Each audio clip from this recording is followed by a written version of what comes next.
Hello guys, welcome to my YouTube channel. ఈరోజు వీడియోలో నేను మీకు మా కాశీ యాత్ర ఎలా జరిగింది, ఏమేం చూసాము, ఏంటి అనే విశేషాలు అయితే మీతో షేర్ చేసుకోవాలనుకుంటున్నాను. వీడియో ఎండ్ వరకు అయితే చూసేయండి. ఇది మా ఫస్ట్ ఫ్లైట్ జర్నీ అన్నమాట. యాక్చువల్లీ ఏంటంటే నాకు మా అమ్మకి ఫస్ట్ ఫ్లైట్ జర్నీ. కోర్స్ మా తమ్ముడికి కూడా. వివేక్ నాన్న అయితే ఇప్పటివరకు ఎప్పుడో చాలాసార్లు వెళ్ళారు ఫ్లైట్లో, బట్ ఇది మాకు ఫస్ట్ ఫ్లైట్ జర్నీ అన్నమాట. ఏంటంటే మా అమ్మకి ఫ్లైట్లో ఎక్కించాలి, అలానే కాశీ చూపించాలని చెప్పేసి అయితే నాకుండే. సో ఆ విష్ని 2 కోరికల్ని ఒకేసారి తీర్చుకున్నాను అనమాట. అమ్మకి శివుడు అంటే చాలా ఇష్టం. డైలీ పూజ చేస్తూనే ఉంటుంది శివుడి కోసం. సో అలా అని చెప్పేసి కాశీ అయితే తీసుకెళ్ళాలని ఫిక్స్ అయిపోయాను. కాశీ ఏంటంటే 12 జ్యోతిర్లింగాలలో ఒకటన్నమాట. అలానే ఇక్కడ మనకి జ్యోతిర్లింగంతో పాటు శక్తిపీఠం, అష్టాదశ శక్తిపీఠాలలో ఒకటైన శక్తిపీఠం కూడా మనం ఇక్కడ చూడవచ్చు ఈ టెంపుల్లో.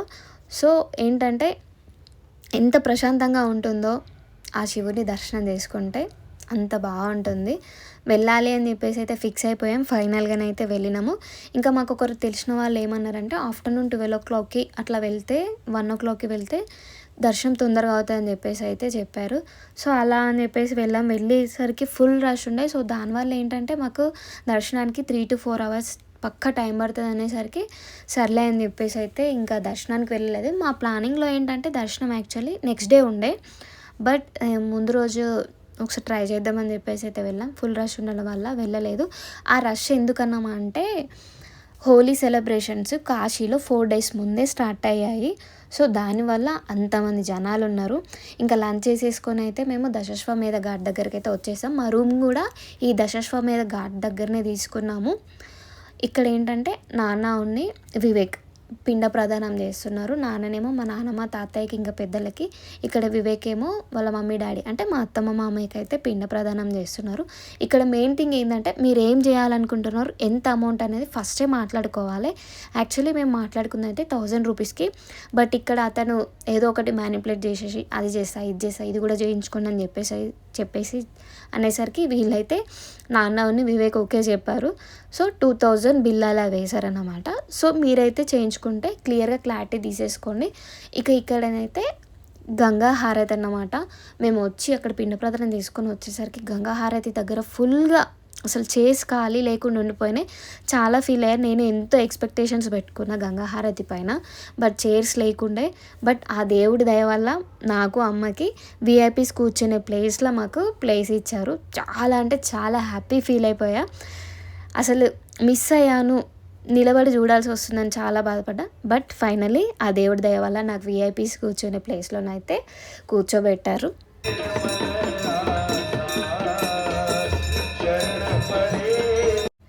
ఇప్పుడు మీరు చూస్తున్న ఈ జనాలు ఏంటంటే హోలీ సెలబ్రేషన్స్ అన్నమాట. నైట్ డీజే పెట్టుకొని ఇదంతా మేము ఉండే ఏరియానే, అంటే దశాశ్వమేధ ఘాట్ దగ్గరలో ఉండే గల్లీ అన్నమాట. అసలు ఈ గల్లీలోకి వెహికల్స్ అస్సలు అలో ఉండదు.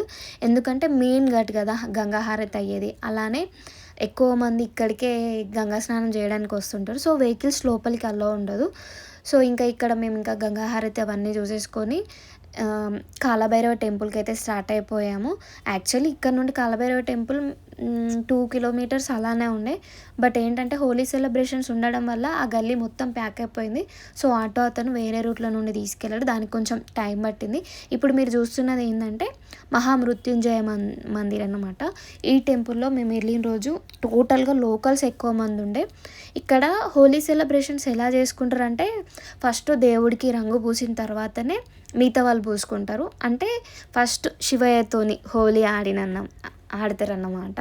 ఇప్పుడు మీరు చూస్తున్నది లోపల అదే మృత్యుంజయ మందిర్ టెంపుల్ లోపలదన్నమాట. ఇక్కడ చాలా టెంపుల్స్ ఉన్నాయి.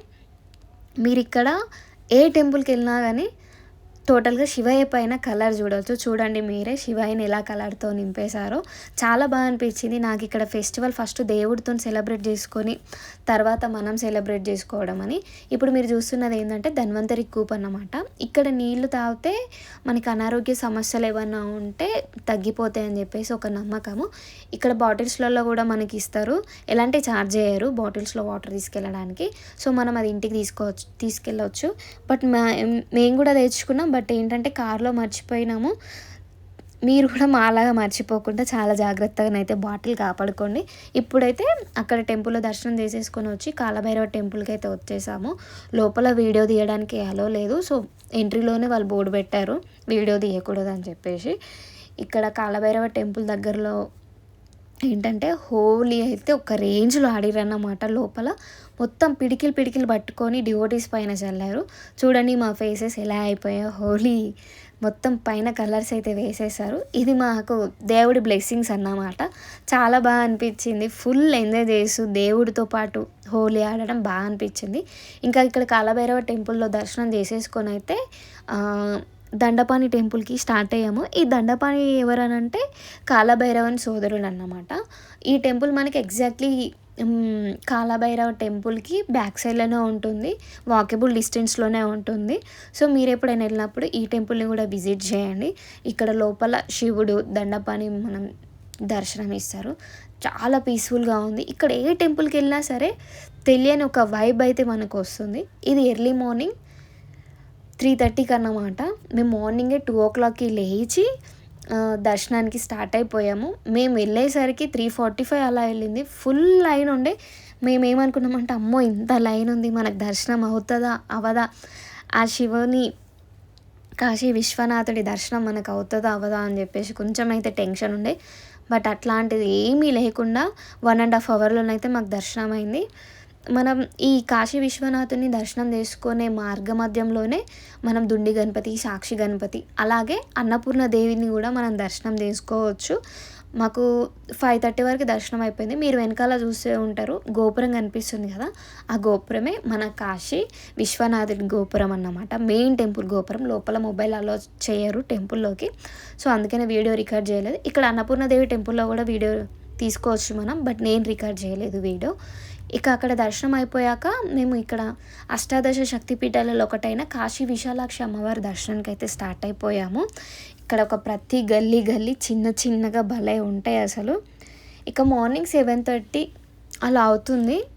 7 అలా అవుతుందన్నమాట. ఇంకా టెంపుల్ ఓపెన్ చేయలేరు, అమ్మవారికి అభిషేకం అవుతుండే. సో, ఏంటంటే ఇక్కడ కాశీ విశాలాక్షి అమ్మవారి టెంపుల్. ఇక్కడ అమ్మవారి చెవిరింగులు పడినాయని చెప్పేసి అయితే అంటుంటారు. మనం కాశీ వెళ్తే జ్యోతిర్లింగం, అలానే శక్తిపీఠాలలో ఒకటైన కాశీ విశాలాక్షి అమ్మవారు, కాశీ విశ్వనాథుని ఒకే ప్లేస్లో మనం దర్శనం చేసుకోవచ్చు అన్నమాట. చాలా అంటే ఇలా ఇద్దరు ఒకే చోట కలిసి ఉన్న టెంపుల్స్లలో చాలా రేర్గా ఉంటాయి శక్తిపీఠం, జ్యోతిర్లింగం ఒకే చోట ఉండడం. జీవితంలో ఒక్కసారైనా సందర్శించాల్సిన ప్రదేశంలో ఒకటైనది మన కాశీ అన్నమాట. సో, కంపల్సరీ విజిట్ చేయండి మీరు కూడా. ఏజ్తో సంబంధం లేకుండా వెళ్ళొచ్చు ఈ టెంపుల్కి. చాలా అంటే చాలా ప్రశాంతంగా అనిపిస్తుంది. ఇక ఇదేంటంటే మా రూమ్కి దగ్గరలో ఉన్న స్పాట్ అన్నమాట. అంటే మేము దశాశ్వమేధ ఘాట్కి దగ్గరలో ఉన్నాం కదా, సో ఆ థీమ్లో బ్యాక్ డ్రాప్ అయితే ఉంటుంది. ఇక అక్కడ టెంపుల్స్ని దర్శనం చేసేసుకొని రూమ్కి వెళ్ళిపోయి కాసేపు రెస్ట్ తీసుకొని ఆఫ్టర్నూన్ అలా కేదార్ ఘాట్ వెళ్దామని చెప్పేసి అయితే స్టార్ట్ అయిపోయాము. కాకపోతే అక్కడికి వెళ్ళిన తర్వాత ఏంటంటే బోట్ అతను మణికర్ణిక ఘాట్లో హోలీ సెలబ్రేషన్స్ అవుతున్నాయి, సో తీసుకెళ్తాను, అక్కడ ఒక 5 మినిట్స్ ఆపుతాను, దాని తర్వాత మీకు హరిశ్చంద్ర ఘాట్ వరకు అయితే రైడ్ ఉంటుంది అని చెప్పేసి అన్నారు. సరే అని చెప్పేసి అయితే బోట్ రైడ్కి వెళ్ళాం. పర్ హెడ్ 100 రూపీస్ ఛార్జ్ చేశారు. యాక్చువల్లీ నాకు ఏంటంటే హస్సీ ఘాట్ టు నమో ఘాట్ వరకు బోట్ రైడ్ చేయాలని ఉండే, అది కూడా ఈవినింగ్ టైంలో చేయాలనుకుండే. నార్మల్గా ప్రైస్ ఎంత ఉంటుంది ఏందని అడిగితే 5,000 అన్నారు. వామ్మో అంత రేట్ పెట్టాలా అని చెప్పేసి అయితే వద్దనుకున్నాము. సరే అని చెప్పేసి మణికర్ణిక ఘాట్లో హోలీ సెలబ్రేషన్స్ అవుతున్నాయి కదా అని చెప్పేసి అయితే అక్కడికి స్టార్ట్ అయిపోయాము. 5 మినిట్స్ ఆపుతా అన్నాడు, బట్ ఆపను కూడా ఆపలేదు. ఈ మణికర్ణిక ఘాట్లో హోలీ సెలబ్రేషన్స్ అయితే ఒక్క రేంజ్లో సెలబ్రేట్ చేసుకున్నారు. ఓవైపు దహన సంస్కారాలు, ఇంకోవైపు హోలీ సెలబ్రేషన్, రెండు ఒకే చోట అన్నమాట. ఎవ్రీ ఇయర్ ఇలానే సెలబ్రేట్ చేసుకుంటారంట. సో మేము వెళ్ళిన రోజు ఇలా సెలబ్రేట్ చేసుకున్నారు. దగ్గర నుండి అయితే చూడలేకపోయాం కానీ చూసామన్నమాట. ఫుల్ రష్ ఉండే హోలీ సెలబ్రేట్ చేసుకోవడానికి, చాలామంది జనాలే వచ్చారు అక్కడికి. సో జీవితంలో ఒక్కసారైనా సందర్శించాల్సిన ప్లేసెస్లలో కాశీ అన్నమాట. అలానే మణికర్ణిక ఘాట్. కాశీ వెళ్ళామంటే కంపల్సరీ మణికర్ణిక ఘాట్‌కి కంపల్సరీ వెళ్ళాలి. అండ్ బోట్ రైడ్ చేయడం మాత్రం ఎవరు మర్చిపోవద్దు. చాలా అనిపిస్తది. అలానే ఇప్పుడు మీరు చూస్తున్నది ఏందంటే హరిశ్చంద్ర ఘాట్. ఇక్కడ కూడా మనకి దహన సంస్కారాలు చేస్తుంటారు. బట్ మణికర్ణిక ఘాట్లో మాత్రం ఎక్కువగా చేస్తుంటారనమాట. ఇప్పుడు మీరు చూస్తున్నది కేదార్ ఘాట్. ఈ టెంపుల్ విశిష్టత ఏందంటే కేదార్ ఘాట్లో మనకి గౌరీ కేదారేశ్వర మందిర్ అయితే ఉంటుంది. ఈ టెంపుల్ విశిష్టత ఏంటంటే కా కేదార్నాథ్ వెళ్ళలేని వాళ్ళు ఈ కేదార్ ఘాట్లో ఉన్న గౌరీ కేదారేశ్వరుని దర్శనం చేసుకుంటే మనం కేదార్నాథ్ వెళ్ళినట్టే అని చెప్పేసి చెప్తుంటారు. సో మీరు ఎప్పుడైనా వెళ్ళినప్పుడు కంపల్సరీ వెళ్ళండి. ఎందుకంటే మనం సిచ్యువేషన్స్ ఎలా ఉంటాయో తెలియదు. ఈ టెంపుల్లో మనం ఏ వైపు చూసినా సరే శివలింగాలు మనకు దర్శనం ఇస్తాయి. చాలా అంటే చాలా పీస్ఫుల్గా ఉంది ఈ టెంపుల్. నాకు చాలా బాగా అనిపించింది. ఇక్కడ ఒక టెంపుల్కి అయితే ఇదే టెంపుల్లో నార్మల్ చిన్న చిన్న గుళ్ళు ఉంటాయి కదా, సో అక్కడ లోపలికి వెళ్ళి నేనైతే ఆ శివుని దర్శనం చేసుకున్నాను. చాలా బాగా అనిపించింది. చాలా ప్రశాంతంగా ఉంది. సో కంపల్సరీ విజిట్ చేయండి. అండ్ ఇక్కడ ఏంటంటే ఆఫ్టర్నూన్ కదా మేము వెళ్ళింది. సో అక్కడ దేవుడికి నైవేద్యం పెట్టింది మాకు ప్రసాదంగా ఇచ్చారు. ఈ టెంపుల్ ఎగ్జాక్ట్ ఏంటంటే కేదార్ ఘాట్లో ఉంటుంది. టోటల్గా కాశీలో మనకి గంగానది ఒడ్డున మొత్తం 84 ఘాట్స్లో ఉంటాయి. ఆ 84 ఘాట్స్లో కేదార్ ఘాట్ ఒకటన్నమాట.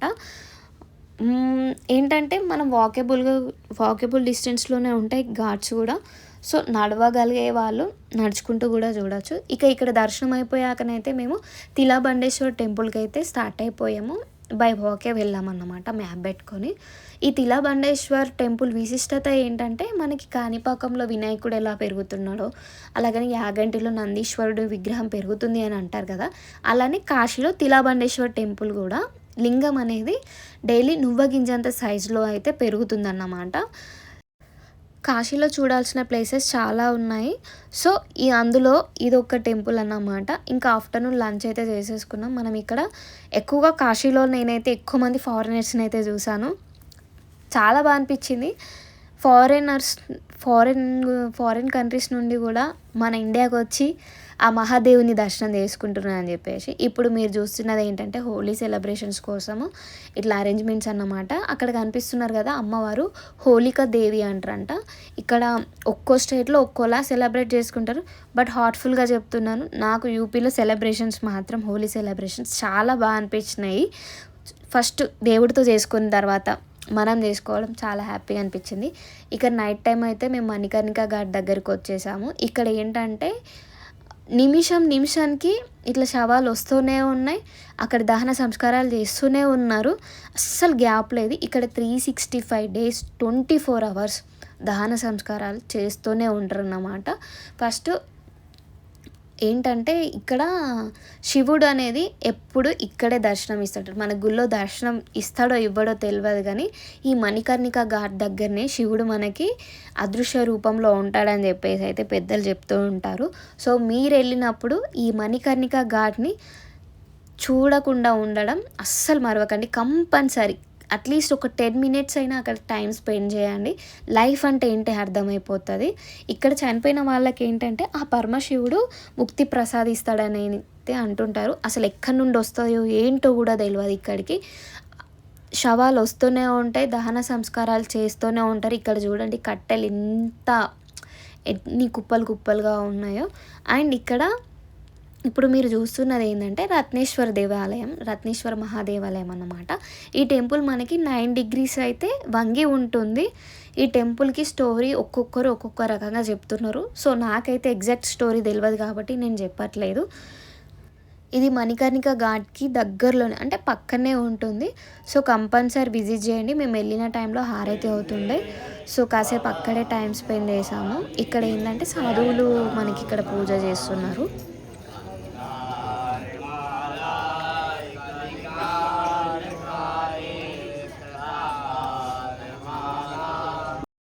మేము వెళ్ళే టైంకి అయితే అక్కడ రత్నేశ్వర మహాదేవ్ టెంపుల్లోనైతే హారతి అవుతుండే. ఇక్కడ ప్రతి ఒక్క టెంపుల్ ఆర్కిటెక్చర్ చాలా బాగుంటుంది. కాశీలో ప్రాచీనమైన టెంపుల్లలో ఈ రత్నేశ్వర మహాదేవ్ టెంపుల్ అన్నమాట 9 degrees వంగి ఉంటుంది. మీరు అబ్జర్వ్ చేస్తే తెలుస్తుంది మీకు. కంపల్సరీ విజిట్ చేయండి కాశీ వెళ్ళినప్పుడు. ఇంతటితోని మా కాశీ ట్రిప్ అయితే చాలా బాగా జరిగిందన్నమాట. మీరు ఎప్పుడైనా వెళ్తే కంపల్సరీ ఈ ప్లేసెస్ విజిట్ చేయండి. మేము ఎస్పెషల్లీ మాకు చాలా కోరిక ఉండే స్పర్శ దర్శనం చేసుకోవాలని చెప్పి, బట్ హోలీ సెలబ్రేషన్స్ ఉండడం వల్ల మేము అది మిస్ అయ్యాము. మీరు వెళ్ళినప్పుడైతే కంపల్సరీ స్పర్శ దర్శనానికి అయితే ట్రై చేయండి.